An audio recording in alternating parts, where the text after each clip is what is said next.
And so most of you guys watching this, you already know Vosh. Dr. Warren Farrell may be new to most of you guys watching this. Dr. Warren Farrell has been involved in, I guess, men's and women's rights movements for, I think this is since the 70s. Is that right, Dr. Warren? Yeah, late 60s, actually.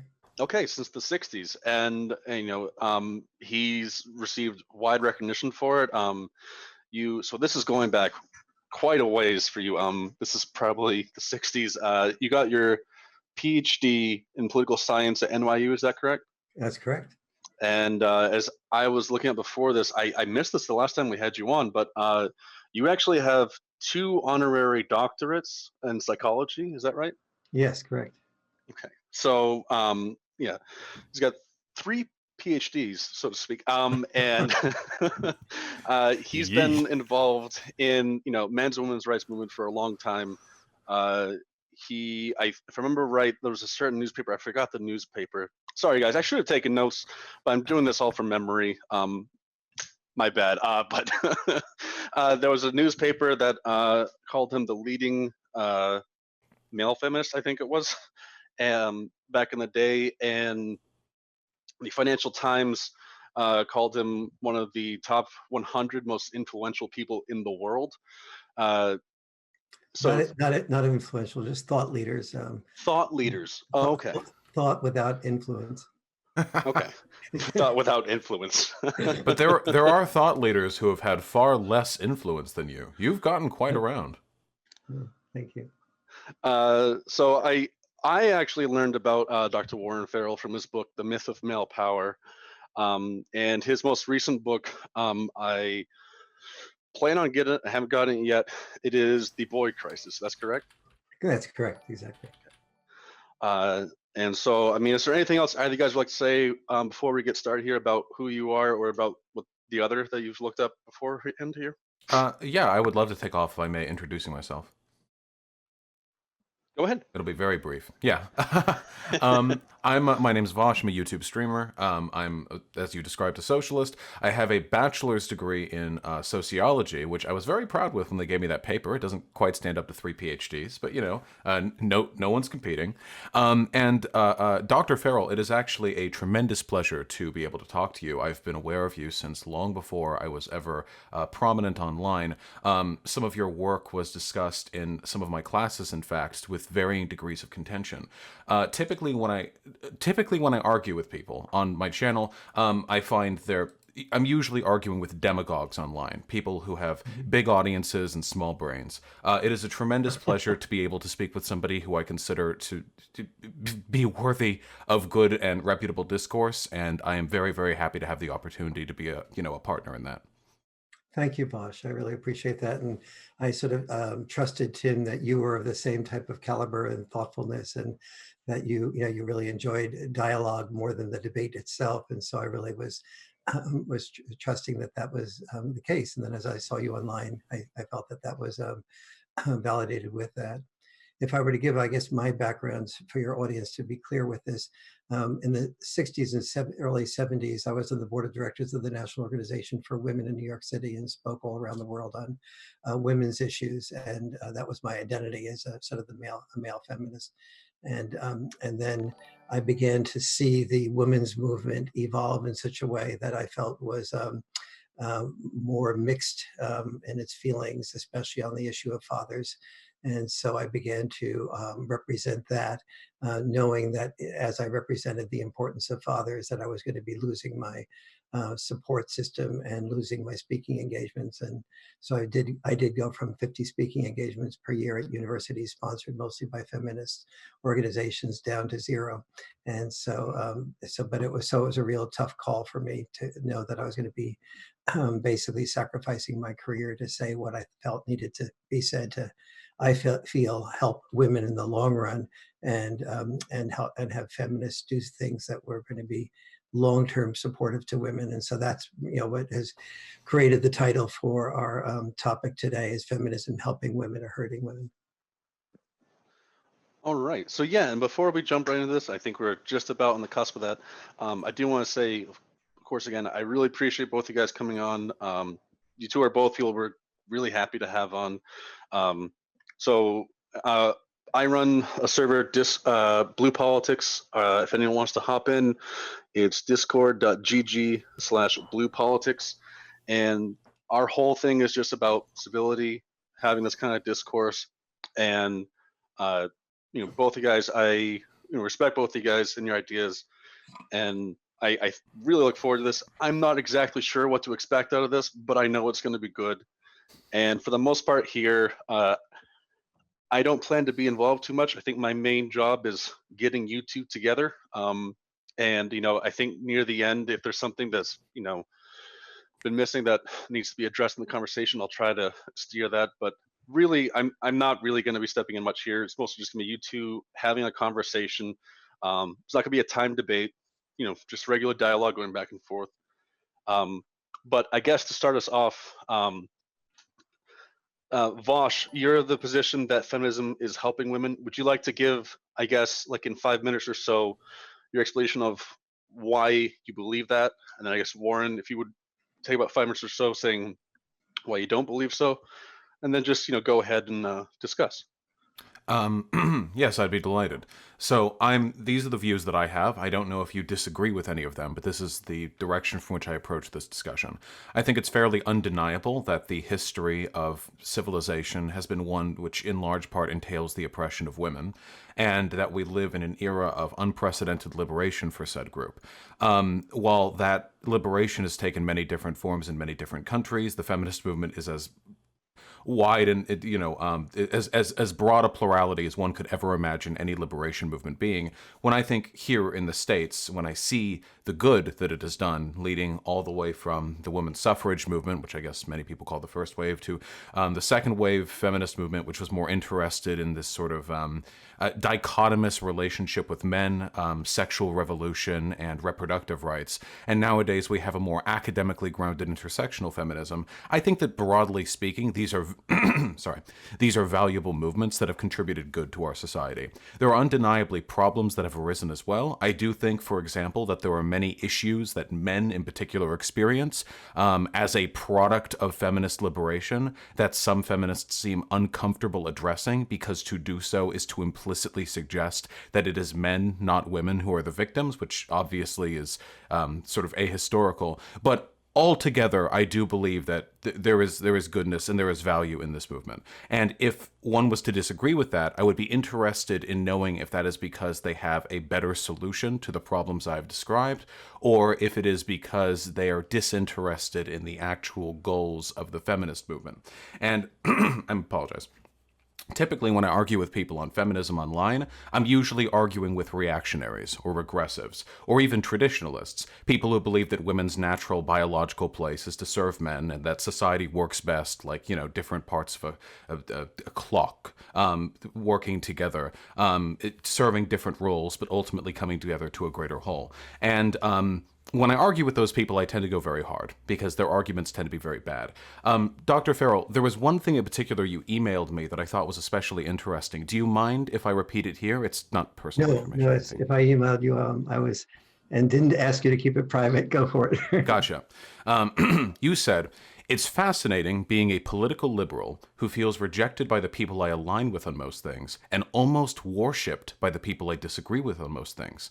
That really resonates with me, at least part of it, because despite being pretty far left, very often I find myself clashing with other people with whom I have almost unified political ideals due to differences in approach, differences in rhetoric. It's very frustrating for me. And reading that from you and learning more about you over the past, I guess, week and a half has caused me to reframe some of the previous things that I learned about you, and I'm very interested in seeing that disconnect settled. Yeah, very much. Well, good. Let's see. I'm not sure that I'll answer that in this sort of thoughts about what I feel is hurting and helping women. But if I don't, just come back to that and we'll work with that. I started, as I mentioned in my intro, I started out very much in favor of the women's movement, and I still, 100, Phyllis Schlafly used to go around calling me the biggest feminist apologist after I wrote The Myth of Male Power. She still felt I was a feminist apologist. And because I feel that, feminism has opened up options for women that were inconceivable when I went through, I'm 76, and when I went through, high school, brilliant women in my class were still encouraged to be as teachers, or and they weren't encouraged to be, maybe you could be a Nobel Prize winning biologist, or you could be the CEO of a corporation, and to have those limits psychologically lifted on women's aspirations is something I'm 100% in favor of. I have 2 daughters, and my co-author of the Boy Crisis book has 3, and we want our daughters to be able to have all the opportunities that are part of their personality, and B, to be marrying men that are very desirous of being turned on by their competence. And the 2 women I have married in my life, one in my former younger years, became the top executive under the CEO of one of the largest companies in the world. And so, and the other one is my wife for the last 26 years, is very competent, has her own public relations firm, and so on. And so I've always been attracted to competent women. Where I began to deviate, and by the way, one of the really big contributions I think of the feminist movement was women in sports. There's one of the greatest contributors to character development is team sports, and we have unfortunately dropped pickup team sports recently, and that's a big mistake.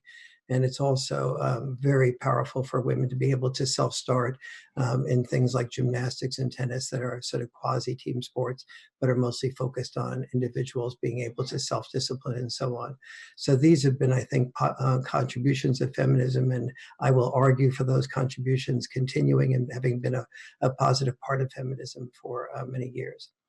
What I think has become very dangerous about feminism is that feminism has, for example, I'm working now with the White House, and I was trying to work with the Democratic candidates. When I went to Iowa, interviewed 9 of the Democratic candidates. 7 of their interviews are on my YouTube channel, and you can see, them. And and the Democrats, when I was explaining the boy crisis to them, the candidates themselves were very excited about learning more about the boy crisis. But to a campaign manager, I received no responses, and what I heard was that the campaign managers were fearful of limiting women's freedom to be able to have children by themselves and raise children without their dads. And so today we have 53% of women who have children who are under 30. 53% of women under 30 who have children without being married. Now, I'm not a big person on marriage per se, except that I found that when there was no marriage and a woman had a child, the father either was completely unknown to the children, or was known but was minimally involved, and the children were dad deprived, or alternatively, the father and mother lived together, but the father only remained involved in the children's lives for about 3 years. The marriage was, the living together situation only remained for about 3 years, and frequently what happened as a result of that is dad deprivation. And then conversely, they didn't want to alienate women who, after divorce, wished to be fully the primary parent, because they didn't, they wanted to move to a different state with a different man, and they wanted to start their life over again, and they wanted to take the children with them. And so what I found in doing the research for the boy crisis is that the boy crisis exists globally in all 56 of the largest developed nations. Boys are falling significantly behind girls. However, what shocked me was that the demographic of boys that is falling behind girls is not all boys. It is boys who are dad deprived. And so when I explained this to the Democratic candidates, as I said, the candidates got it, but the campaign managers were fearful of alienating the women who wanted to raise their children by themselves. No campaign manager said to me, gee, let's get more information on that. We certainly don't want our children to grow up in a way that is harmful to them.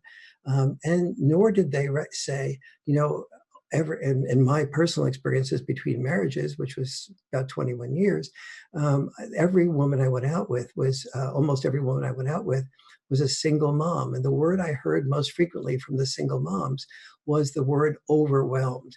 And so we have mothers who are overwhelmed by being single moms and also trying to often bring in a significant income to be able to support their children effectively. So the moms are overwhelmed. The dads are feeling without purpose and adrift and not wanted or needed.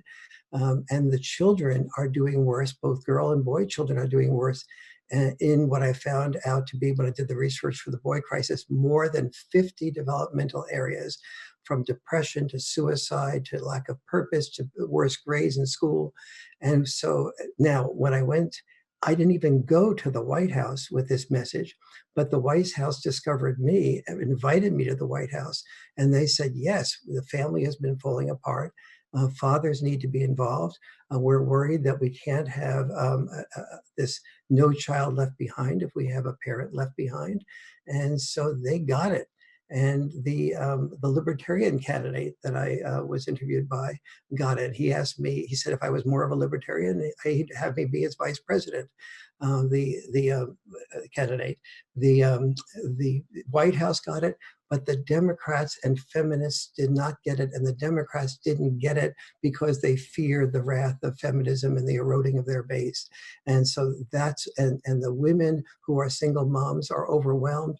And I don't know a single mother who doesn't want her children to do well, and they aren't getting the information as to exactly what dad parenting contributes that leads to their children, girl children as well as boy children, not doing well. And so in these more than 50 areas. And so that's just one of the ways I feel that feminism in its present form is hurting women. The other way that I'll get to when we have more of a dialogue is the victim orientation. I feel feminism has been deeply involved in honing victimhood as a fine art, calling men the oppressors and women the oppressed.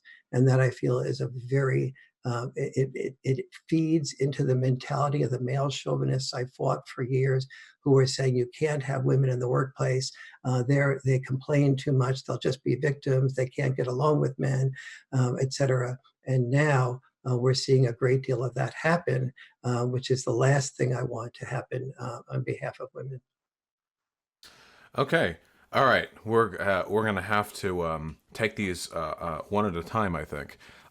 So it would be impossible for me to disagree with the descriptive claims that right now we're having some genuine troubles right now in this country. I don't know about other countries, but I'll trust you when you say that this is mirrored in other developed countries with the socialization of boys, their relative level of like academic and individual attainment, and also with fatherlessness in the home in general. I have a sociology, again, like a bachelor degree, but one of the like very first things we were taught, like hammered into us, is that one of the best predictive characteristics for poverty or for criminality is a single parent home. It's just not okay. Our society is just not oriented in such a way to allow a single person, unless that person is exorbitantly rich or talented or otherwise dedicated, to be able to raise one child. It's just very difficult. So the issue that you said was that when you were pitching these ideas to Democratic campaign managers, or when you were discussing these ideas, they didn't want to really bring them to table because they felt it could ostracize a portion of their base and essentially lose them feminist social credit points. I can understand why, because there is kind of, if you say a lack of a father figure in the homes of children is causing this like societal decay, the implicit suggestion there, even if it's not true, is that women aren't enough. When, of course, the broader message would be like, well, yeah, if we had a crisis of motherlessness in homes, like we'd be having the exact same issue. The issue that I take, and I guess this is where I'd like to start my inquiry, is that from the research that I've seen, there doesn't actually seem to be a decrease in the happiness or the standard of raising for children who are raised in same-sex parent households, if you're raised by two dads or two moms or anything, which suggests to me that the issue has more to do with the single parent and less to do with the specific absence of a father for boys or a mother for girls. Um, do you agree with that? Like, broadly speaking, that while we may specifically have more of an issue with fatherlessness, it's sort of a general single parent thing? No, I think it's more, I think I would have agreed with you on that before I sort of started doing my intense research on this issue. And so let me separate out the two aspects of this. Hmm. We don't have good result. We don't know what the long-term outcome is of single parent, I'm sorry, of same parent households where there are two parents of the same gender. We have two groups of research, one done by people who are very much in favor of same-sex parenting, and the other one that considers it immoral and sort of anti-Christian and so on. And those two groups of research, not surprisingly for anyone who understands research as you do, is they come to very different conclusions about the outcome for children. So we need two things on that part of it. One is much more careful research that passes muster of peer review, and also longer term research where we see not only what is happening with those children in fifth, sixth grade, but what's happening with those children in their 20s and their 30s. What I have seen though is that there are so many in this era where you can turn on a TV and you see images of dads being sort of bumbling fools and so on, well-meaning sometimes, but nevertheless bumbling fools, and also boys who are hearing the future is female, and so the boy looks at the world and he sees the future is female, and the dad is a bumbling fool, and he's completely with lack of inspiration to be involved, and he doesn't discover the 10 or 11 things that men and women do differently. As a rule in parenting, sometimes obviously these roles are reversed because these are roles and they're not, they're biologically, there's biological propensity, but part of our biology is our ability to adapt. And so the roles are also very important. And so for example, boys with dads and girls with dads are far more likely to engage in roughhousing, and the mom's more likely to think, oh my God, my children, sooner or later there's going to be somebody's going to get hurt here, and so on. And sure enough, the mom is usually right. Somebody is hurt, and so but no one, the father doesn't know enough to explain to the mom that the roughhousing done with boundary enforcement leads to the children having more empathy. That is, the father usually stops the roughhousing when that roughhousing gets rough, and the son puts his elbow in the daughter's eyes, or his younger brother's eyes, and the dad says, you continue that, and there'll be no more roughhousing. And mom is sort of astonished that he hasn't learned his lesson to stop the roughhousing. But what dad's mentality is that I've now told you that you're going to lose your roughhousing if you don't think of your sister's needs, if you don't think of your brother's needs, that is, if you don't have empathy for them, if you don't understand the difference between being assertive versus aggressive.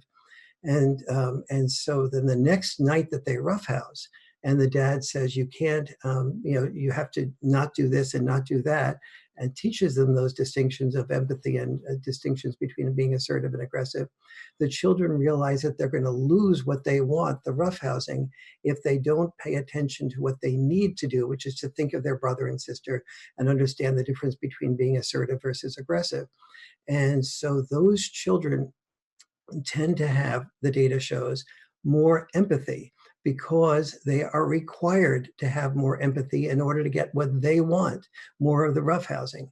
And so that's just one of 9, 10, 11 different styles between different differences between dad style parenting and mom style parenting that lead to the dad making a very important contribution to the children's life that the children that do the best, I found when I did the research for the boy crisis, are ones that not only have two parents, but ones that have a checks and balance tension between the dad style of parenting and the mom style of parenting, where the children get the best of the unconditional nurturance and the protection that moms are more likely to give.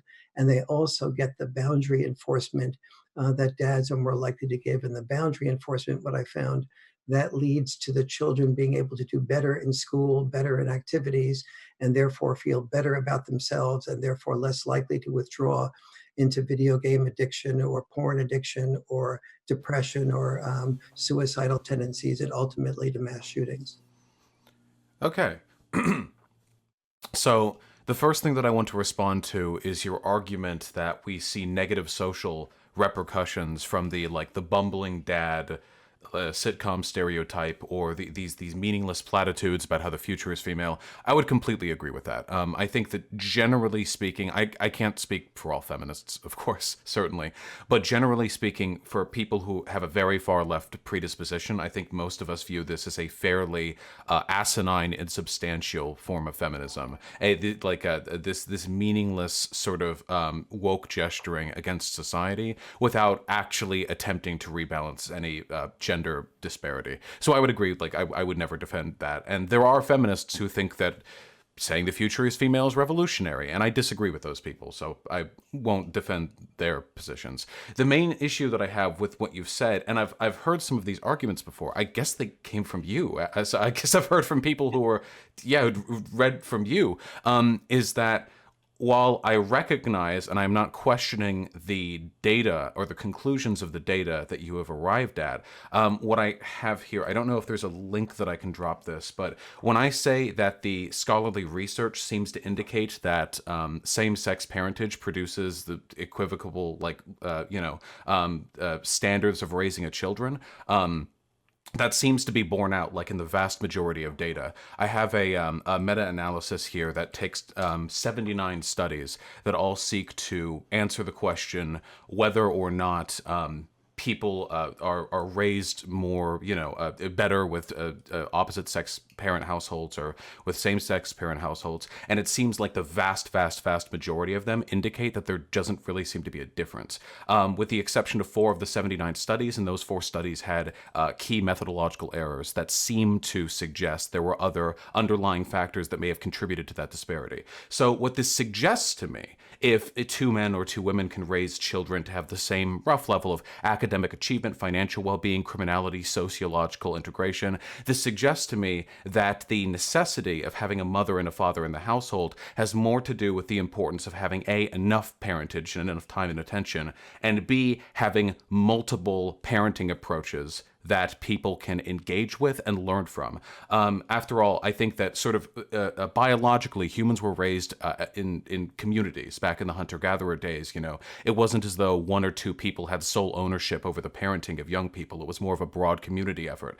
And that suggests to me that there's an inherent benefit in having multiple people have a hand in the raising of a child that might not necessarily be intrinsically linked to their gender or their gender roles, but more broadly with the inherent advantage of a plurality of approaches towards child rearing.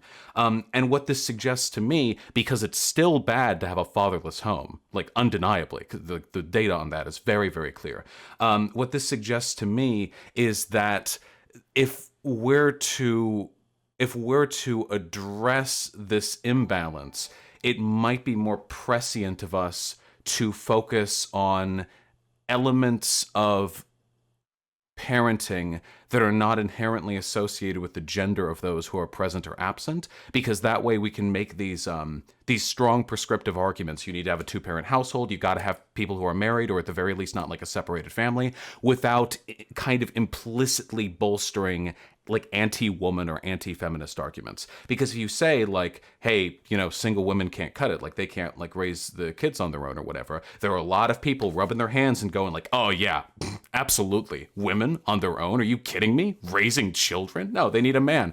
When what we're actually saying is like, no, the way our family units in society works, we just need two people. That's just a thing that we need. And I feel like if we deliver that message in that way, it gets a lot easier to make the changes we want without kind of, you know, subtly maybe reinforcing the opinions of people we disagree with. Nicely said. First of all, I would love to see the link in there and study more deeply the, you know, the value of the two-parent family, whether even if one is not the biological dad. I think that would be very helpful. I'm really interested in seeing what the outcomes are. Second, I really appreciate the way you know, anytime we can frame something in a way that allows women to feel more included and less wrong, I'm very much in favor of that. So I will, you know, really look at that research with that in mind. I think what I have one of the things we have to be careful about that research and within the framework of being open to it is recognizing that every time that parents adopt a child or have a you know, they take on a child, they are usually they're usually they're usually very highly motivated. Adoptive parents are very highly motivated. Children that every parent that I know, when there's two males or two females raising the children, they're usually highly motivated. They're usually highly educated. They usually have enough income to be able to afford to take on this luxury. And so those are three things we'd have to sort of, and in a way we don't have to worry about controlling for that, because right now that's what the groups who do that are more likely to have in common. So that would not allow for a scientific study to say that fathers are less important than a second parent, but it would allow us to say that in the current atmosphere, the types of parents who are motivated enough, educated enough, and have enough income to raise the children, the outcome for the children is pretty positive if that is the case. So I'm looking forward to seeing more of that research. So that's, I think, one thing. I think the other part that we need to get across to moms, as I was saying before, is that every mom that I dated in my 21 years of between marriages, every single mom that I dated just used the word overwhelm as the second most frequently used word after love when she was talking with me, and I don't think a single one of those moms understood what oftentimes, and my own wife would agree with this. One of those women became my future wife, and I helped to raise the children that were technically hers and former father. One was adopted, one was biological, and she was very skeptical about having, she wanted the father in the children's life very much, but oftentimes the father did things that she considered not safe, and she began to be fearful of that. And so when a father is much more likely, on average, for example, to let a child play at a schoolyard and without supervision, whereas the mom is much more likely, if she takes a young child to a schoolyard, to make sure she stays within range, talks on the cell phone, but watches the situation. Dads are much more likely to say, I want that child, just drop the kid off at the schoolyard, go back, maybe watch a playoffs game. And then the child dropped off by the father is more likely to get into a fight or something negative will happen. But the father never explains that from his perspective, if the child is not going to be picked up by the mother right afterwards, the father would like to have the opportunity to talk to the son about, okay, you got beaten up at the school. Was there anybody there that was bullying? Was anybody there that was beating anybody else up? Was there anybody there that was fouling other people? Was there anyone anyone in there that offered you a drink? What were the red flags that led you to getting beaten up? For the mother, more frequently, and again, this is not 100%, the mother is much more likely to say, you seem to care more about your playoff game than you did about than you did about staying with the child at the playground. But no, the father tends to feel that I don't want to overprotect my son or my daughter. I want them to have the experience that, if short of it being a truly dangerous experience, that where the son or daughter can come back to me and say, this happened to me that was negative, and I can go through with the son or daughter what led to that process, and how she or he can avoid that in the future, and not when the child gets to be 18 or 20, you go out in the world having been protected by me, and suddenly the world is filled with a lot of body language signals, vibrations, and energy that you didn't learn how to anticipate and know how to deal with. And so, but I don't blame moms on this, because moms can't hear what dads don't say, and dads don't talk about this to moms. And I don't blame dads on this, because in all the parenting magazines I've looked at and examined in the research for the boy crisis, I never saw a single article to dads explaining why, what the value of dropping that child off at the playground, and then talking to him or her about the problems that they encountered, that they can prepare for. The magazines and the literature does not talk to dads about the value of dad style parenting, and therefore and most dads don't read them anyway, and then dads don't say it to moms, and moms can't hear what dads don't say. And to me, this is one of the discussions that we have. When I did the research for the boy crisis, dad deprivation wasn't the only cause. There's about 10 causes of the boy crisis, but of the 10 causes, and when I submitted my proposal to the publisher, I submitted all 10 causes as something I was going to write about. But then the more I studied, the more I saw that the dad deprivation was by far the most important of those 10 causes. Excuse me.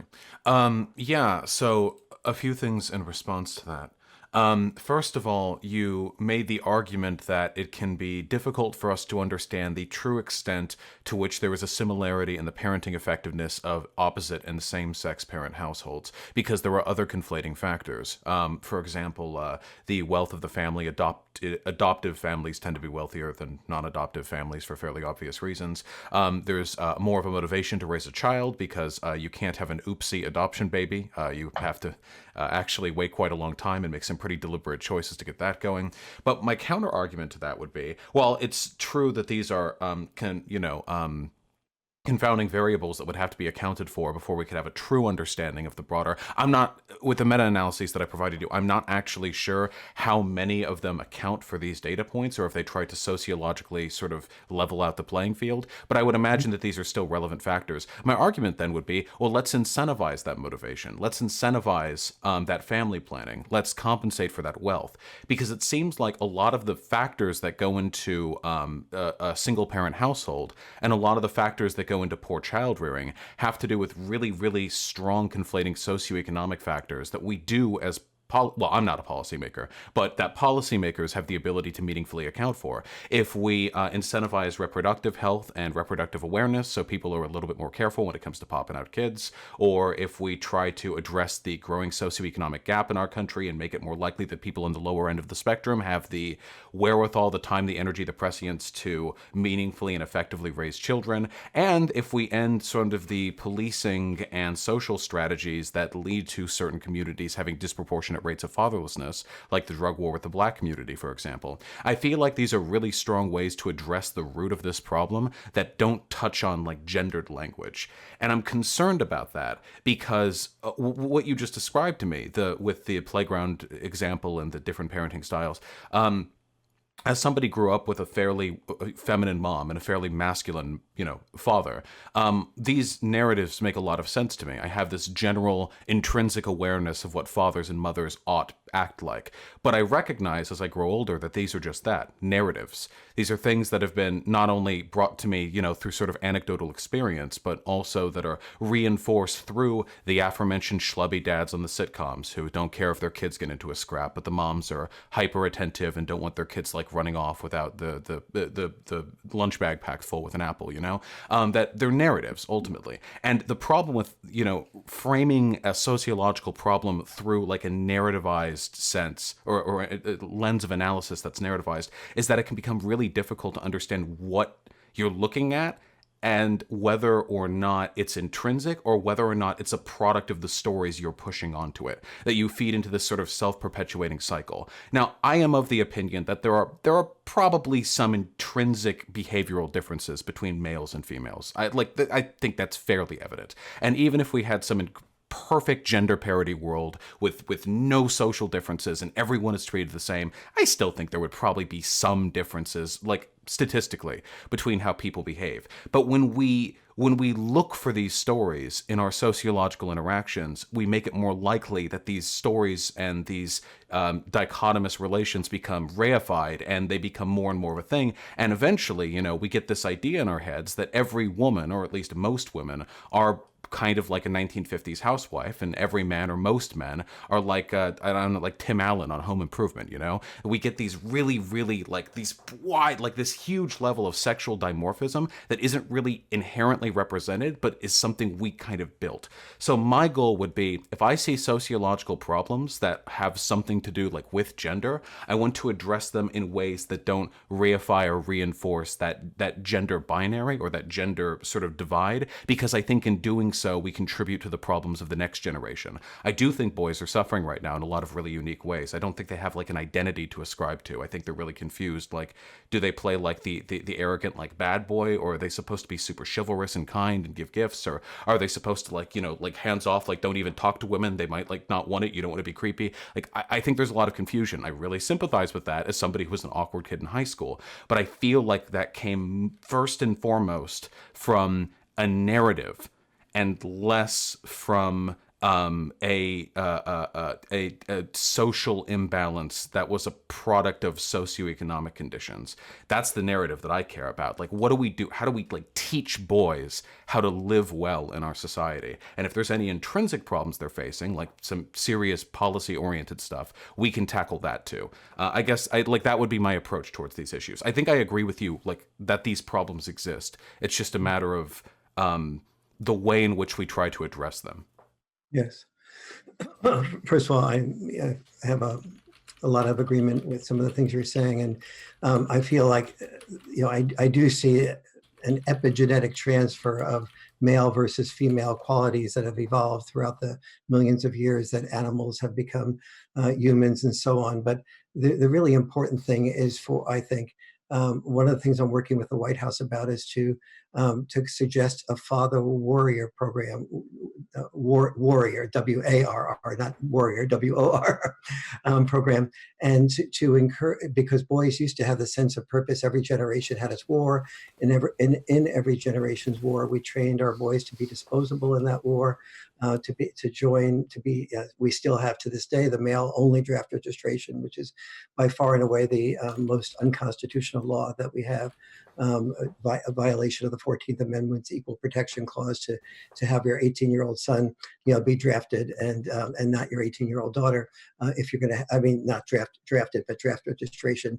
That's you can't have equality and have that. And so those are, but our boys, I think, so the old sense of purpose was a boy would be disposable in that generation's war. The good news was he had a sense of purpose. The bad news was that his purpose was to be disposable, and he was called a hero if he died, so somebody else could live.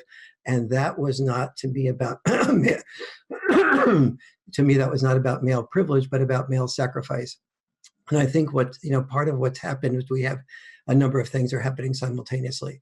One is we have a culture which since feminism has told men that you are the oppressors and women are the oppressed, as opposed, and every every women's studies, gender studies course in almost every university would agree with this sentence that I'm going to say. We live in a world in which has been dominated by a patriarchy, and the patriarchy has created rules to benefit men at the expense of women. And the flaw in that is that we did not live in a world that was dominated by a patriarchy. We lived in a world that was dominated by the need to survive. And in order to survive, neither my grandparents nor my grandmother, neither of my grandparents had rights. They had responsibilities and they had obligations. And those responsibilities and obligations forced women, no matter how brilliant they were, to think of themselves as being more feminine the more children they had, especially before birth control, and to be feminine by marrying wealthy and having children, and that would maximize their lives. And so the feminists have got that down pat. They understand that, and I would like the end to that world.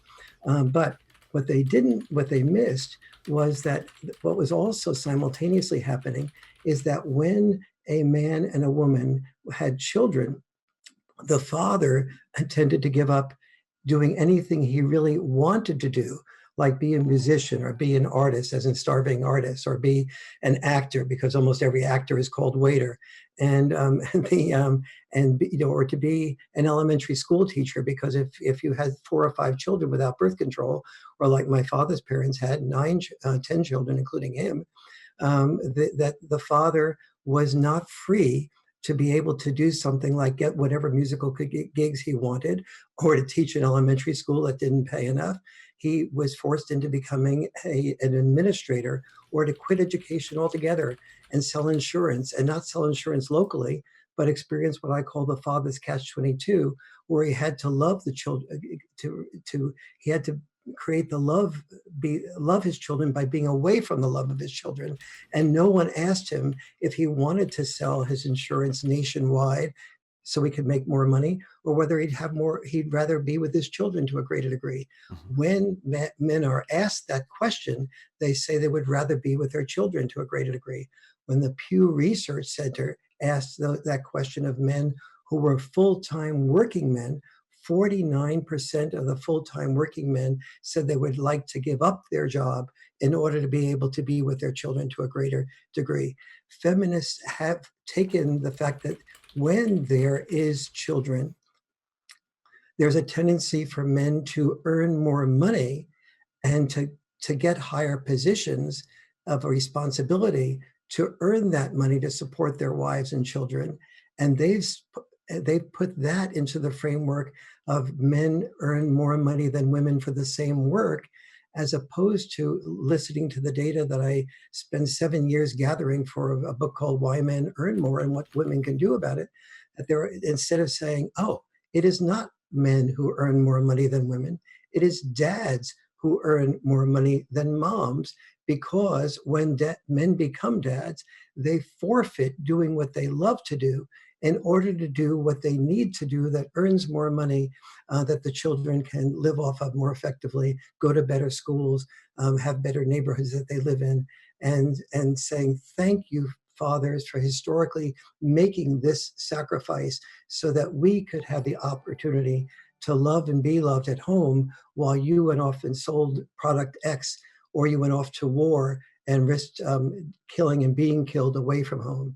And so, yes, I'm in favor of the gender. I've never called myself a women's movement, in favor of the women's movement per se, or the men's movement per se. I've always said I'm in favor of a gender liberation movement in which we liberate both sexes from the rigid roles of the past and create opportunities for both sexes to have more fluid roles in the future.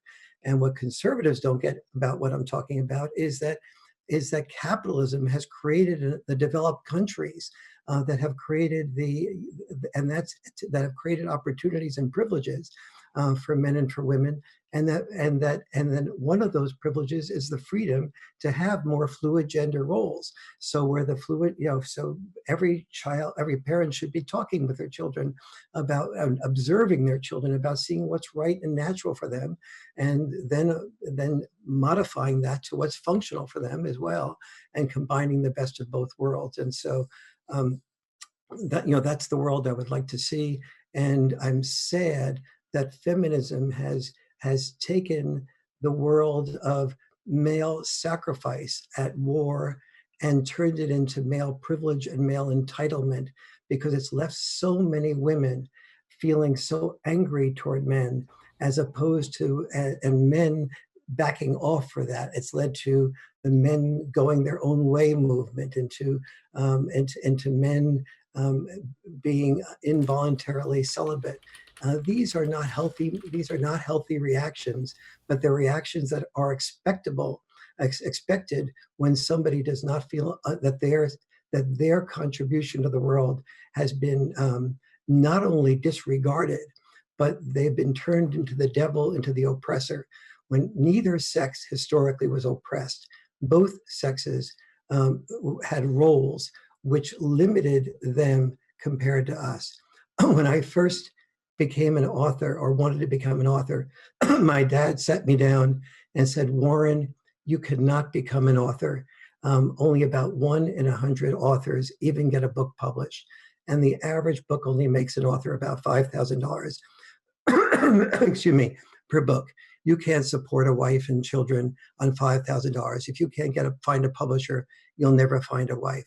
And besides, Warren, psychology is a terrible area to work in. If you work in psychology, you're training people to do what they want to do. What you have to do is train people to do not what they want to do, but what they need to do." From his perspective, having been born in 1910, gone through 2 world wars and a depression by the time he was 35, from his perspective, engaging in psychology was misleading people into thinking that they could think about what they wanted to do. And so, but nobody ever acknowledged him for doing, or feminists never acknowledged a man like my father for doing what he needed to do, because he didn't even allow himself to think about what he wanted. He only thought about what my mom wanted and what my sister and my brothers wanted. Yeah, all right. I wrote as much of that as I could down to respond to. I think that the majority of what you said I agreed with, and there are a few parts that I'm a little curious about. So, first of all, now, everyone's education differs, and I recognize that different people are going to have different experiences with academic feminism. But what I was taught, and I am, to my understanding, this is a fairly new framing of feminism, is that the act of assigning culpability for systemic oppression to individual actors is highly counterproductive. I was taught that, for example, it would be extremely counterproductive to label me as a man, sort of a symptom of the patriarchy, or I guess an agent of the patriarchy, in large part, I suppose, because I'm a feminist YouTuber, but also because there's a huge difference between individual responsibility and broad social responsibility. So I would not, I agree, and this I will absolutely, I guess not concede, but I will agree with you on this point, that there are strong factions within the broader feminist movement that do seem very interested in maintaining a dichotomous relationship of oppressor and victim between men and women respectively, and I find this to be an entirely counterproductive effort, in part because railing against individuals for their gender isn't really a productive way of ameliorating gender differences, and in large part because I don't think it's very fair. Just as I wouldn't blame an individual white person because their ancestors owned slaves, I don't think it would be particularly fair of me to just, carte blanche blame like a man because the genitalia or social, normalization with which he was born or assigned corresponds in some way to those of oppressors. I would completely agree with that. You claim that we don't really have a system of male privilege, just of separate obligations that lock both groups into their own roles. I would agree with this in large part. It reminds me very much of the Hegelian master-slave dialectic, where you have two people, you have the master and the slave, who both achieve self-consciousness through looking at one another and recognizing the relationship between their respective freedoms. But at the end of the day, the master remains the master and the slave remains the slave. And that's kind of how I feel about the relationship between men and women in our society. There is no denying that there are some elements of being a man that fucking suck. I would never defend that. The draft, I completely agree with you. The fact that the draft is still gender segregated is disgusting.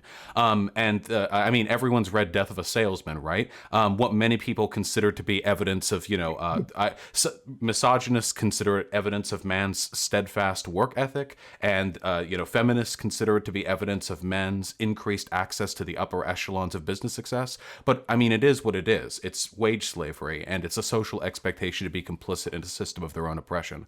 At least as a socialist, I would believe the expectation to work until you die to provide bread for your family to be an oppressive expectation. I completely agree with that. I still believe that on the whole, though, like, men are very, very heavily favored in... Maybe privilege is too inarticulate a word for this. I think men are given far more power. I'm not sure if men are granted more happiness. And I think people mistake those sometimes. I've had arguments since I was a little boy, with angry men. And there are many, many angry men. And the argument tends to be something of the effect of, they say that men have privilege, but like, look at me, I'm unhappy. All women have to do is like be cute and cry in a hallway, and all the cute boys will run up to her and say like, hey, how you doing?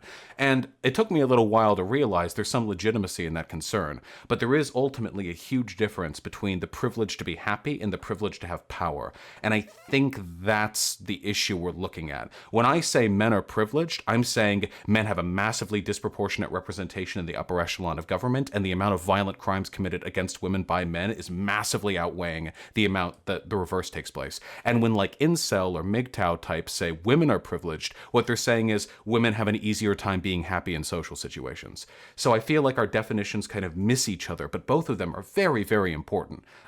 Very much so. Men commit suicide at a hugely disproportionate rate, particularly white men, for no doubt a wide variety of reasons. But that increased rate of suicidality is evident. It is an illness. It is evidence of something wrong. It's not just some intrinsic characteristic of men to off themselves. And I think as long as that statistical difference exists, we have to recognize the fact that there are legitimate grievances men ought have with the way gender roles pan out today. And any feminist movement that doesn't take that into account is a feminist movement that is not only not going to be able to reach most men because they seem tone deaf to their concerns, but is also, I don't think, particularly interested in ameliorating gender differences, only in bolstering women. And I do have an issue with that. So I think I would agree with most. I think I would agree with most of your prescriptions here. And I'm glad that you said I'm not like for a women's or a men's movement. I'm for a movement of gender liberation, because it reminds me a little bit of how I speak. I do a lot of arguments on this channel. I almost never refer to myself as a feminist, even though I consider myself one, and I share the positions with, a broad academic mainstream third wave feminism. I don't say it because a lot of people associate feminism with this dichotomous exclusionary bullshit that I don't want to be a part of. I prefer to go, hey, I'm just in favor of gender liberation. I'm in favor of gender abolitionism. I just want people to live happy lives free of social expectation. That's what I care about. And that you care about it too, I think ultimately means we're fighting for the same basic changes in society. If I may, there's something I want to ask you. Maybe we could shift the topic slightly. I want to go back to that thing that you emailed me. You emailed me, it feels, I'm sorry, I'm paraphrasing, I don't have it in front of me anymore, but that it's strange to be a liberal and to be ostracized from many of those liberal spaces, but to be idolized with people who disagree with you. Would you mind, just so I don't mischaracterize you, telling me who disagrees with you and with what they disagree?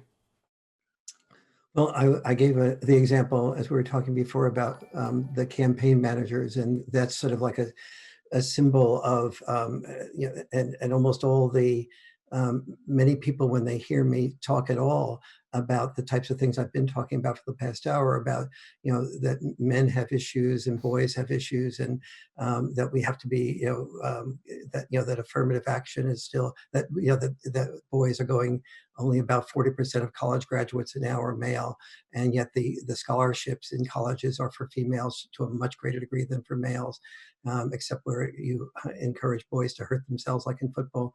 And so that when I can't, and then another example would be that I know when I was on the board of NOW in New York City, Columbia University and many universities were competing to have me teach at their university, like Brooklyn College and Rutgers, even before I had my PhD and even before I wrote my first book. Whereas now I've written, a great many books on men and gender issues, and on supporting a gender liberation movement. And I'm not aware of being able to get a job at any good university in the country. And if anybody can help me with that, and I'm out here by Mill Valley, and I'll email some of my old professors. We'll see what we can do. And get me a job at Berkeley or Stanford, which is within reasonable distance. I'd be happy to talk about these issues in a fair and balanced, what I hope is a fair and balanced way, or at least offers a different perspective than what we've heard in universities. And so I'm working with a couple now that I coach men and women to do couples communications. I do couples communication courses around the country, and this couple that was apart from each other and separated, they've come to me, and now they're ready to get back together. But before they got together with me, their son, who knows me and was in high school at the time, said, "Oh, I've heard he's a misogynist," and sort of was trying to prevent the mother from seeing me. And it's now the mother that is asking her husband to make sure that we continue the work that they're doing with me, and so that she feel because my work is about listening. And one of the workshops I'll be doing is a workshop called The Open Mind. But instead of being seen as somebody that's trying to get men and women to listen to each other, almost everyone that reads books like The Myth of Male Power or The Boy Crisis, when they start bringing these issues up to their women friends or at dinner parties, they say that they can feel the energy of, are you a misogynist, or is there something, do you hate women, or why are you taking this position very suspiciously? And most of them, the great majority of them, just back off and learn to shut their mouths. And I think this is extremely unhealthy. So what I have this sort of dichotomy for me. You were talking a minute ago about this happiness versus power. And to me, the purpose of life is to be happy without doing harm to others. And that's the real power, to discover what makes you happy, to discover who your unique self is. And I understand, because I'm very attracted to women who are very successful. The women who are very successful, who grew up when I grew up, did not have an atmosphere that said, you have the options to become anything you want to be in the power structure as we define power structure. But in The Myth of Male Power, I call it the myth of male power, because I define power as feeling obligated. So I challenge the definition of power, which is, I feel saying to men, you are to feel obligated to earn money that someone else spends while you die sooner. In the way that my father said to me, you have an obligation to earn money that your family will be able to spend, and without adding, so you can die sooner. But that becomes the reality of being unhappy in your profession, so you can make the rest of the family happy. And so what I'm saying to both men and to women is, first of all, I want our parenting process to take advantage of what the privileges that we have to be able to discover, to help our children discover who their unique selves are, but then to have the discipline that historically speaking has come more from dads, not just, wait till your dad comes home, but the tendency of dads to do more boundary enforcement, even as moms do more boundary setting. Dads are more likely to, moms and dads are both likely to set boundaries the same way. They both say you can't have your ice cream until you finish your peas. But moms are more likely, after the child expresses the fact that he was maybe bullied at school or had a bad day, moms are more likely to get into okay, I'm not going to get into a big argument over a few peas, sweetie. Okay, have this many more peas, then you can have your ice cream. Then the child has half that many peas, and the mom says, all right, go ahead, have your ice cream, at least you tried. Whereas dad is far more likely to say, no, you can't have your ice cream until you finish your peas. And the data shows us that those children who have the requirement to finish their peas before they have their ice cream have much more delayed gratification, much more postponed gratification, are much more successful in life. And so we need to both encourage our sons and daughters to discover their unique self without being in the straitjacket of gender. But at the same time, we need to have the father recognize that either the father involvement, or if you have two gay men and two gay women, that one of those parents at least has to, in addition to helping the child find his or her dream and talent, has to, in addition to that, provide the postponed gratification and the boundary enforcement, not just the boundary setting. That boundary setting without boundary enforcement leads the child to have a contempt for the parent, a lack of respect for the parent, that leads to a lot of anger, rebellion between the children and the parent, especially during adolescent years. And so I'm sort of redefining power, if you will, and the way you see my definition be more relevant. So the women I grew up with, they all wanted power in the external world. And those women were severely curtailed as I grew up. And fortunately, the feminist movement has freed that. But what no one has looked at effectively is that at the same time, a single father that walks into a park and has his son and daughter sit on his legs is not usually invited into the female group of mothers, and is often looked at askance. And reports of feeling the discrimination against that man as a father in court. A good part of the income that I have made, unfortunately, none of which I should make, is being asked by fathers to testify in court so that they could have an equal amount of time with the children and explain to the judge as to why that's so important. And so we have made this enormous progress helping women enter into the world of work and the external power, but we haven't helped men enter the world of being full-time fathers with safety, and especially after divorce, the courts are extremely biased against dads being equal parents, and that's part of the change that we need to make, not only for men, but also for children and also for moms who need to understand what biological dads tend to contribute, and look at the value for their children of having those biological dads in their life. One last thing, if I may. The father, one of the things, the gifts of the biological father, is that the boy in particular, the girl raised by a single mom, tends to at least have the same gender role model and has more permission in society to cry and say what's bothering her. The boy with a single mom does not have a male role model, and he has less societal permission to cry, express his feelings, and say what's bothering him.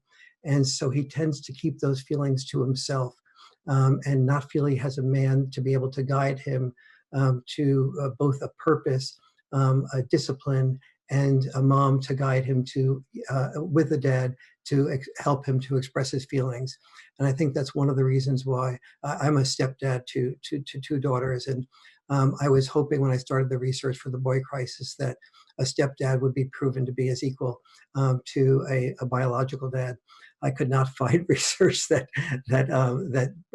helped me to see that. And my biggest contribution in writing the book called Father and Child Reunion was to send the draft of it to the biological father of one of the children and the stepdad of the adoptive dad of the other child, and have that dad make a decision to move physically closer to those children so he could be more involved in their lives. And that was when the children made their biggest positive step forward.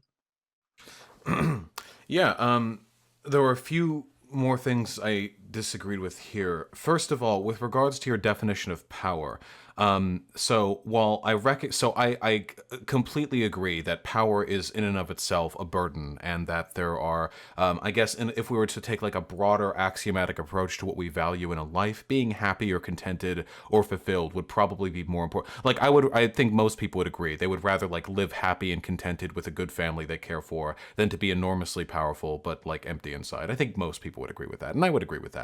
But I don't think that means we can completely define out the relevance of like power in a traditional sense, you know.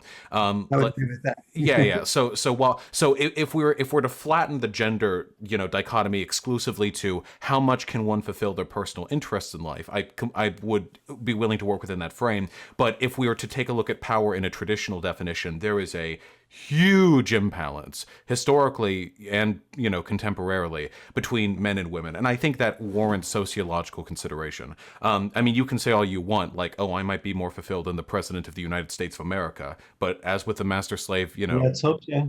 yeah, hopefully, but they remain the president and I remain but a humble YouTuber. So, but with regards to like the happiness element here between men and women, again, men have a higher rate of suicidality. So I am by no means making the argument that men have a peachy keen. But I think like if we're to take a look sort of at the narrative experiences of women, I can create like plenty of stories and find plenty of data corresponding to them having an equal or maybe even greater level of social obligation. Raising children can be fun and incredible and, you know, fulfilling, but it's also a devastating blow to your other life options. And this is experienced by women more than men, because men aren't really socialized into being expected to be solely responsible for child rearing. For all like the stories of men being like shackled by the expectation of being the breadwinner, there are also the women who have to stay at home and make sure they stay skinny and clean and pluck their eyebrows, and they have to have dinner ready by the time, you know, the father gets home, or, you know, she gets yelled at. The experiences of abuse and misogyny and oppression that women go through, very often, you know, specifically because of their gender and not because of other conflating factors, I think, means that one could make a fairly compelling case that there are a fair number of happiness-oriented burdens that are sort of shared across the aisle. I don't know if there's any like hard, flat data on like which gender is more or less like miserable in general. If suicidality is the rate by which we're to look at, then it would suggest that might be men. But women attempt suicide at a higher rate than men. They just don't tend to use firearms, which is, you know, I think most would agree, a fairly reasonable and effective way of finishing the job. So the question then is it because women are less happy that they're killing themselves or attempting suicide with less lethal methods? Or is it because they have a, on average, greater social group that they know will respond in some way to their sort of call for help with an attempted suicide? And if we ask that, like we back up a few more levels, do they have that greater social group because they're privileged, or do they have that better social group because they're relayed into the role of socializing, while men are expected to be a little bit more isolated and self-reliant? And if we go back like farther than that, like, well, that also kind of is an element where men are getting fucked over, because it sucks to be taught to have to be self-reliant and to be taught to not have to open up to the people around you, because that's what leads men to be so miserable and lonely all the time. But ultimately, the thing that I'm getting at here, if we roll back all these stories far enough, we end up at toxic gender expectations. But it feels like some of your prescriptive judgments here reinforce those expectations. You make the argument that you want people to be able to grow up without these burdensome gender roles, but then you say like, this is how men parent and this is how women parent, and both of these, you know, you mix them together and there you get a good kid. But ultimately what I feel like you're doing is you're telling the stories that you're trying to keep kids from learning. Because if you say women parent like this, men parent like that, then their kids are going to be raised in such a way. If you say men are better with this element of parentage because they're more willing to delay gratification and allow for selective levels of, roughhousing, which builds empathy, then you're kind of setting the expectation that men are supposed to be the ones who are a little more stern, stoic, and violent. And then the kids grow up and they learn that from their fathers, and the cycle continues. As long as the evidence right now points in favor of same-sex parent couples having about equal levels of child rearing ability as opposite sex parent couples, I'm of the opinion that it might actually be counterproductive for us to frame the raising of children in these dichotomous terms, because all we're doing is pushing them into the same boxes that we're doing this to keep them from having to walk into any box to begin with. And that's one of the reasons why, and to put a bow on it, earlier I said I had heard this argument before. It must have come from you. Obviously, you wrote it. The person I heard it from was a fascist.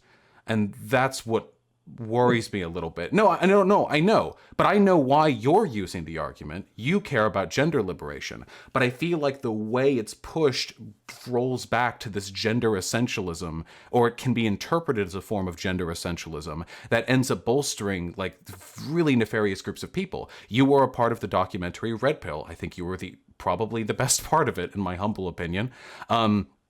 But a lot of the people who like that document are pretty virulent misogynists who use your arguments as a way of framing a sense of, paradoxically, male victimhood and gender, division. And that's what I guess I'm concerned about most. I feel like if the ultimate enemy here is gender, the goal must be to fight it, with water, not with fire, to beat it without gender, not with sort of this prescription of gender responsibility, if that makes any sense.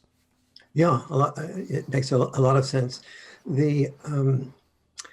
When I talk about dad-style parenting, maybe I have to be more careful the way I speak about this. I'm talking about a style of parenting that has evolved more from dads than from moms, and vice versa. The propensity to protect the child, to nurture the child, to deal with what we call unconditional love.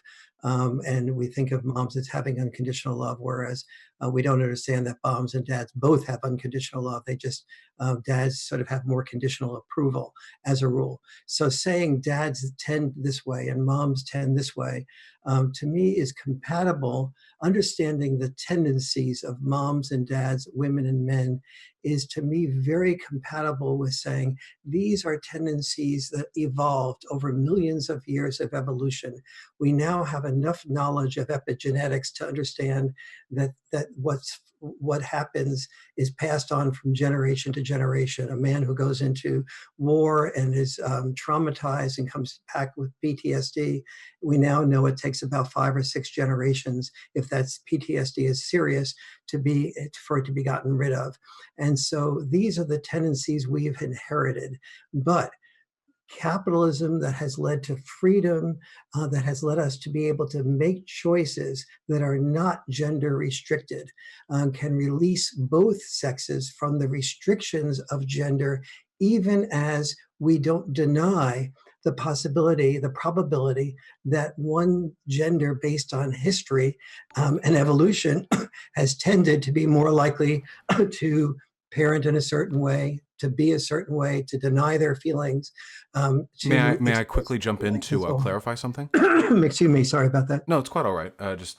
Just to quickly clarify. So when you say dad style, mom style, you're making a descriptive argument about how the gender tends to align with these parenting methods. But you would be like, for example, if we could envision a society 200 years in the future where we're more liberated than we are today, even if we're not using the term dad or mom style parenting, you would argue like it doesn't really matter what genders are doing it. It just matters that these roles be filled. That's well, the roles be filled and that both genders get brought up without feeling that they will be ostracized, different in a negative way, if they choose to be gay, straight, trans, if they choose to be So for example, just to be very concrete about this, because of the type of women I tend to sort of hang out with and my background in feminism, many women have said, I feel so badly that, men can be have-it-all men. They can have these women at home, they, taking care of the children, and while they go out and work and they, can make all this money. And I feel I'm constantly torn between the workplace and my home, or I can't get married to begin with because I really have good ambitions to break through the glass ceiling, and therefore I'm going to be, not be able to really have both worlds. Why is it that men can be have-it-all men and women can't be have-it-all women? And the reason, and my response, I feel, is very empowering to women. And my response is this: you can be a have-it-all woman. Here's how. You can keep an eye out for men who are listening at a party rather than talking at a party. You can keep an eye out for men who have vibrations of nurturing. You can talk to men when you go out with men, and look for a man maybe that doesn't ask you out right away, and find a man that you ask out right away and pay his bill or share his bill rather than expecting him to pay because he asked you out. So look for characteristics in men that are more nurturing, listening, facilitative, and then specifically ask a man, how would you feel about my being focused on my work, and you taking care of the children full time? And and you will get some men who will go, and other men that will watch for whether you really would respect a man like that or not. Because men need, something that I found among men is that men need more than anything else. They want the love of women. They want the respect of women. They know there will not be love of women that will last long if they don't respect them. If you ask men if you said to men, if you walked on your hands, we'll be sexual with you and we'll be attracted to you and we'll be long-term sexual and attracted, we'd have hand walking contests within a short period of time. And pretty soon we'd be having contests for men to walk on one hand rather than the other. And the point there being that there is a way for women to be have-it-all women. And when the feminist movement focuses more on women as a victim, as opposed to when I wrote the Why Men Earn More book, I had 25 ways that women can earn as much or more than men. And feminists, rather than saying, oh, great, there's 25 concrete, proven ways that men can earn as much or more than men, let me read that book. Not a single feminist that I'm aware of, except a couple that debated me, read the book and introduced it to other women and said, here are some ways, 25 ways you can empower yourself if you define power as earning money or having status or having power in the traditional sense. And so this is this way, the focusing on victimhood, the focusing on the hashtag Me Too is wonderful, but a hashtag Me Too monologue is terrible because it's making men in businesses feel like they can't say anything. There needs to be a hashtag Me Too dialogue so that the frame is, let's hear what's bothering women. Let's hear what's bothering men. Let's hear how their stories match or don't match. And so when I do work in couples communication, the main thing I teach people to do is how to listen to each other without thinking about their stories while they're listening and how they're more of a victim. And so when I talk to executives, I hear executives basically saying, I'm afraid to mentor a woman. And if you know Cynthia Epstein's work, she said, she found that the great percentage of women who got far in their work, even when there were women there to mentor them, were more likely to be mentored by men. And so it is so important for men to not look at a woman who they feel has potential and they have respect for them and say, I have a wife and children at home. If I mentor this woman behind closed doors in my office, there'll be gossip. If I open the doors, somebody will overhear half a sentence that I say, there'll be gossip. If I take the woman out of the office for dinner, there'll be gossip. And if the woman doesn't move as quickly as she would like to, and she feels like I'm holding her back, or I said something that could be taken out of context, I could be out of a job, I could be not promoted, I can ruin my family, I can ruin my reputation, I'll become depressed or suicidal, I'll be looked at as a bad guy. I don't want to take the risk. And I have to say that in the dozens of executives I've talked to about this, not a single one would say, will I let you use my name? But every single one said, this is the way I feel. I will not any longer mentor a woman, even though I have a history of doing that, because I feel I'm sorry, executives with wives and usually with children. They're afraid of jeopardizing the rest of their life for something coming up out of context in a way that makes them look like they were part of the evil male, as opposed to caring about the woman's future. And by the way, I will say that a lot of these men are attracted to the women they're mentoring, and a lot of these women are attracted to the men who are mentoring them. It's just that if that results in something happening that goes above and beyond, or feelers being pointed out, all of those can be taken out of context or in context and become a way of ruining a man's life. And one of the reasons I feel that feminism is today hurting women as much as helping women is because it doesn't create a framework or an incentive or an encouragement for, here's the way we feel. We need to have the time for women to have a #MeToo moment. And we will not allow that to be had without also hearing men. That should be the feminism that empowers women. Okay, so I think one of the broad concerns that I have is I think that we have fundamentally different lens of analyses that we look at these problems from. So the Me Too situation, for example. So women have, I think this is fairly inarguable, at least from what I've seen, been subjected to an extraordinary amount of sexual harassment and sometimes violence broadly in business, largely as a product of male-dominated firms, and there not really being an institutional culture of addressing these problems. And the Me Too movement, is I don't know, I mean, nobody has any data on what percentage decrease there has been in sexual misbehavior, but I think it's fairly broadly a response to that. The issue that I have, though, is it feels like a lot of people who are interested in dealing with this gender imbalance, like they step in one layer too late. Like the moment Me Too happens, all of a sudden a lot of men get very scared, very nervous. I don't want to even interact with women anymore. I don't know, I don't even know, if it's safe for me to. And that's how women have felt about working with men for half a century. That's been their reality for pretty much the entirety of men and women working together. So it's strange that suddenly we get very concerned with parity at that level, but then not at the one level back.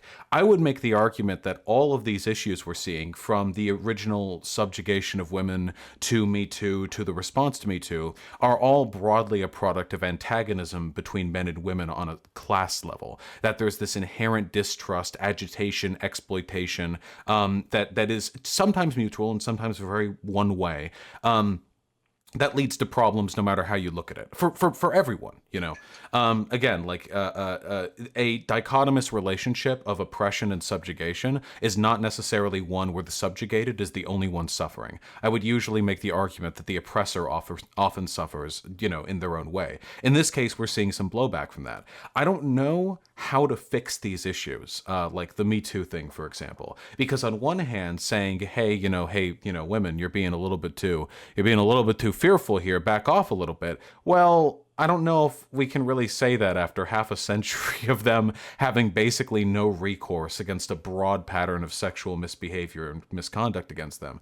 But on the other hand, I can't really just say to all the guys, hey, quit freaking out, if you're not a rapist, it's not going to be a problem. Because one, that's not true. People are sometimes accused, without due cause or fair reason. And for two, because it's not pragmatic. It doesn't fix anything. There's not really an institutional solution to it either. I mean, it's already unlawful to sexually harass your coworkers. So it seems like we're already covered in that respect. What I would be interested in seeing is a broad cultural movement of call it out if you see it.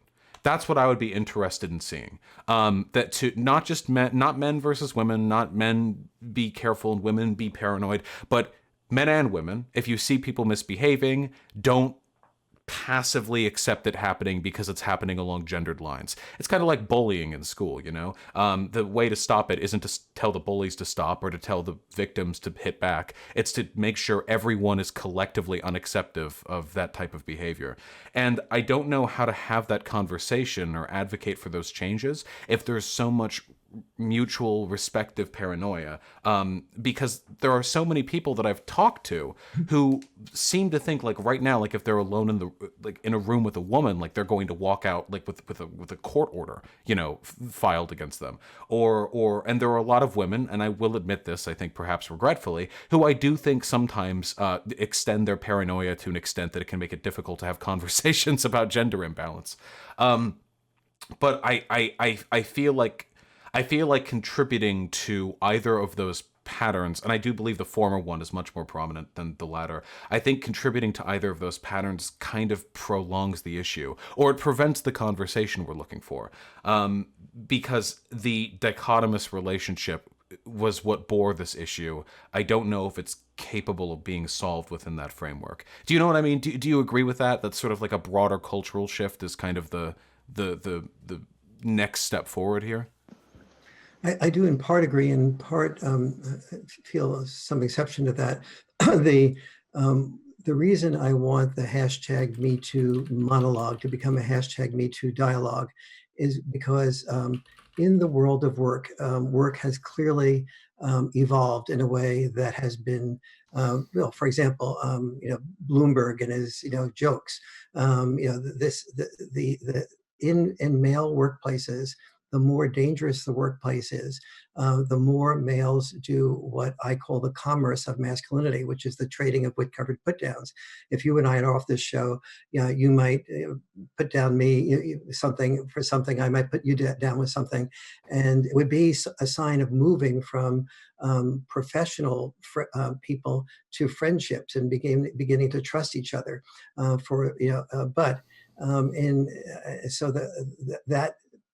That trading of wood-covered put-downs is is a way of helping a firefighter know that if a new firefighter enters into the fire station, that you can joke back and forth with each other, and he can laugh at himself, and that is a cue for you that if the roof falls in when you're in a house, that firefighter will come in and rescue you, as opposed to the firefighter that says, "Oh, I really don't insult me like that, or don't put me down like that."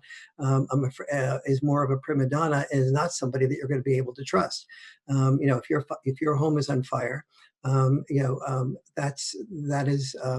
you're a firefighter entering into a dangerous situation, you create some sense of that happening. But when a woman comes into that environment and there's a putting down of her, she experiences it as discrimination. So what is the conclusion to that? Stop the wood-covered put-downs. Stop them except when women are around. The conclusion, the solution to that, in my opinion, is having that out in the open in a dialogue where the woman can safely say that when you do put me down, I'm not experiencing it as an evolution of your trust in me that enters me into the place where I can be put down like that, because you recognize that I'm strong enough to take it, and you want me to be part of the group as opposed to isolated from the group. That it doesn't feel to me that way. And the man saying, "Well, this is my best intent. My intent is when I put you down was to have you be part of the group, or I did avoid putting you down, but as a result of that, I never really felt you would be comfortable in the group, or we would be comfortable with you. So the moment you walk into the room, we talk differently, and we all feel like there's straitjackets on us." And so that's the type of dialogue that would help the women understand what's going on with the men, and the men understand what's going on with the women, and to talk through, well, what would we feel comfortable with here? Do we want the men just to stop the type of things that they've been comfortable with and they've evolved with?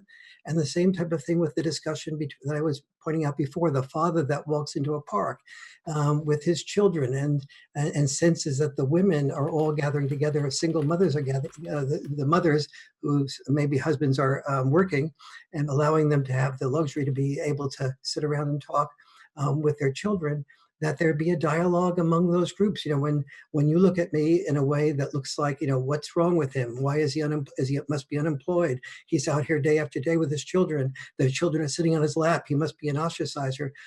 We can't invite him over because we have been talking about our hairstylist, and he certainly probably wouldn't be willing to talk about that, or we wouldn't be as comfortable talking about that. And so these types of things require dialogues between the sexes, not because, and here's where I most disagree with you, I abhor suggesting that women are subjugated or women are oppressed. That is, to me, extremely arguable. If you're looking at the world outside the home and the pathways to the CEO-ship, that is a set of opportunities that were closed to women historically. If you're looking at the opportunity to be a full-time dad, or to do something like have a woman support you economically while you raise the children, or have a woman just support you economically, period, and without losing respect for you, then you're talking about a different type of thing that you could call the subjugation of men, or men being oppressed, but I would object to myself calling it that too. This was the expectation of men, that you didn't have an option to work. When men and women had children, women have developed, as a result of the women's movement, and I'm in favor of this, 3 options: the option to work full-time, the option to raise children full-time, the option to do some combination of both.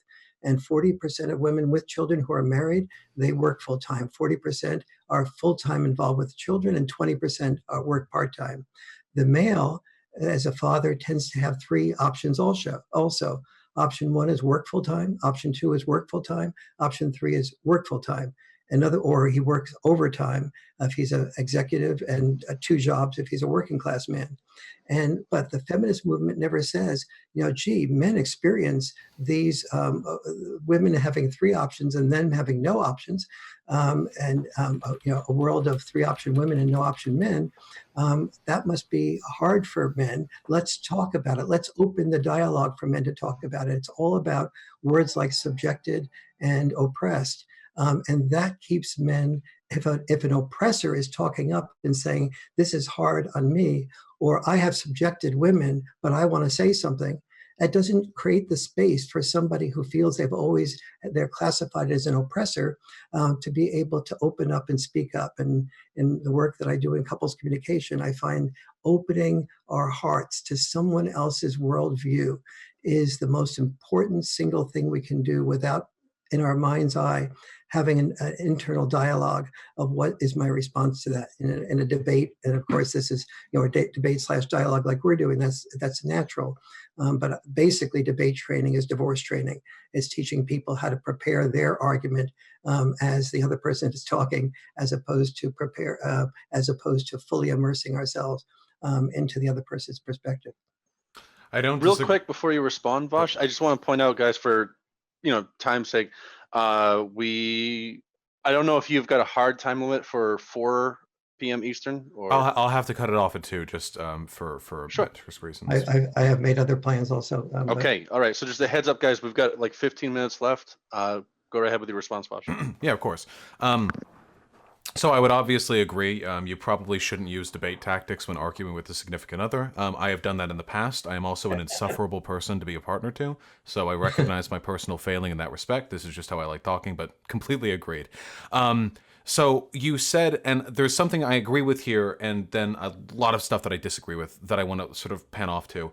With regards to the thing that I agree with, I think that generally speaking, we live in the best possible world when people can joke with each other without mutual offense. To me, a perfect racial world is not one in which nobody ever makes jokes about race, but in which people can make those jokes and they are harmless and meaningless because they are not reinforced by any social prejudice. That would be my ultimate goal. We're probably a long way away from that at the moment, but I think ultimately a offense is an indication of a problem. The issue that I have though is I cannot accept the argument that there is not significant like oppression of women. I don't know if we would go with the term oppression or like social subjugation or just being held to like an unfair set of social expectation, but like there are so many ways in which women are like experience very significant and very unique like social disadvantages from controlled studies that show that women are taken less seriously in business environments to suggesting that they are subjected to a much higher level of interpersonal, interpartneral, and like business violence, both sexual and physical, to research indicating that people tend to think that women have talked for just as long as the men when women have talked for half as long as the men in like a controlled environment, to the fact that the myth that like women have always historically stayed at home and looked after the kids is very ahistorical. Since the Industrial Revolution, poor people in this country, women and men, have both set out to work. There has never been a history in this country where like all the women were like dainty child-rearing folk. People of color and poor people, the women have always been working. And they would have to come home and take care of the kid and clean up and prepare dinner. There are definitely some limited, like specific elements where women are afforded a greater range of social freedom because men are subjected to like a very stringent set of like masculine expectation. One of them, for example, war. I completely agree. The expectation that men are like disposable, like fighting units that are supposed to die like heroes so we can preserve our freedom is disgusting to me. You can make some like broad argument about how women suffer from war because they tend to be the ones who are colonialized and raped in the parts of the world that we end up traveling to. But if we're looking strictly from a domestic space, this is pretty obviously something that hurts men vastly disproportionately. But like with respect to issues like that, though, I really do feel like the broader social portrait indicates one in which women are mistreated across the board. I don't know. Again, I don't know if oppression or mistreatment. I don't know like what the term you would find most agreeable, but I can't ignore like what seems to be a fairly consistent sociological reality, and that's why. And if I may draw it back to like a parallel. It's one of the reasons why I imagine after the passage of the Civil Rights Act, and I say I imagine, but I know there are studies on this, after the passage of the Civil Rights Act, there was a great degree of tension and animosity in mixed race businesses when black and white folks work together in offices or whatever, because much in the same way that today, you know, all the boys can joke around, but then like they see a woman and everything gets all quiet because they don't know if the woman's going to get offended. That same thing happened with black folk and white folk. And the reason why that was the case is because there were still underlying systems of oppression that made it impossible for people to speak to each other at an equal social stage. Because like there's a huge difference between like, you know, it's 1968 and you're like making a joke, hey, you dumbass, you know, get over that and get over here, boy. Saying that to a white man, a black man, very different social connotations. So I understand. And I think ultimately, and I'm sure you would agree with me, even if you aren't of the opinion that women are like especially oppressed, that inequality is the bedrock of that tension or at least disparity. And from that point forward, it's just a matter of how do we best alleviate that disparity. You obviously have significantly more academic weight than me, so you've been pulling along farther with that respect than I have. But if like fundamentally we both agree that the best world is a world free of social obligation regard to gender, and it's just a matter of how to best implement that world, then I think. And I guess I may be, if this is going to be like my final main point, I guess I would ask or suggest you find ways to reframe some of your valuable ideas in such a way as they do not conflict with the sentiments of the better feminists. Not those hawky, second wave, boy bad, girl good feminists, but proper intersectional feminism has value, or sees value in a great deal of what you've said. And the fact that you're so broadly maligned suggests to me that much of the disagreement seems to be like terminology or semantic oriented. At least that's the impression that I got when I became more familiar with your work, which is frustrating because the world needs this stuff. So yeah, that would be my argument at the end of the day, I think. Well, A, thank you. And B, would you be good enough, as you sort of, before you get too far away from this and the rest of your life takes over, if you can think about some of the ways that I've worded things or framed things and how I might improve that to be able to, to communicate with intersectional feminists that are more, open to hearing some of these perspectives, that would be very helpful. I would hope that we would be able to speak at some point in the future again, maybe after Yeah, some time. that would be very, very, very nice. A couple of thoughts that I have. I think when you do studies of women in business, you can definitely find many areas of discrimination. Um, what we've done in the past 50 years, though, is to make the word discrimination based on the studies of women and men in business, as opposed to studying men and women in the childcare arena. So when I go into family court and because my research for the boy crisis found that children who do best have about an equal amount of time with both their moms and their dads. And number two, that there's no bad mouthing of either sex by the other. And number three, that the father and mother live within about 20 minutes drive time of each other. And number four, that there be a significant amount of consistent couples communication counseling. Those four must-dos have to follow a divorce if you want your child to do well. Well, I say this to the judge, and the judge hears those words, but over and over again, all of those things are gender neutral. I should be getting as many phone calls from moms who say, my husband, the father, does not want me to be equally involved. I want you to defend in court the importance of my children having as much mother as father. I could do that, but I've never gotten a single call with that request. All of the calls for the last 30 years that I've gotten by one gender or the other have been dads saying, usually saying, I spent $50,000 to $150,000 fighting to have my children be involved equally. From my perspective, that shouldn't be an argument that has to even happen. I should never have had to get paid a penny in family court to be able to explain to judges the importance of the biological dad, because it's so clean and so clear when we're talking about a mom being the primary parent versus a dad being the primary parent. It's so clear that it's helpful.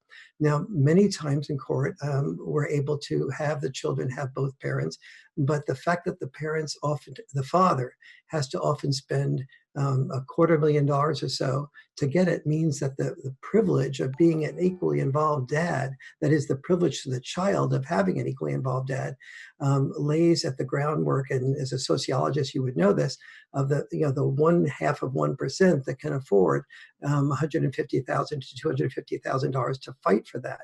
There's a relatively small number of men who can fight for that, who have the time to fight for that because they're off earning that $150,000 to $250,000 above and beyond taxes to be able to make that fight. And no parent should have to fight for that.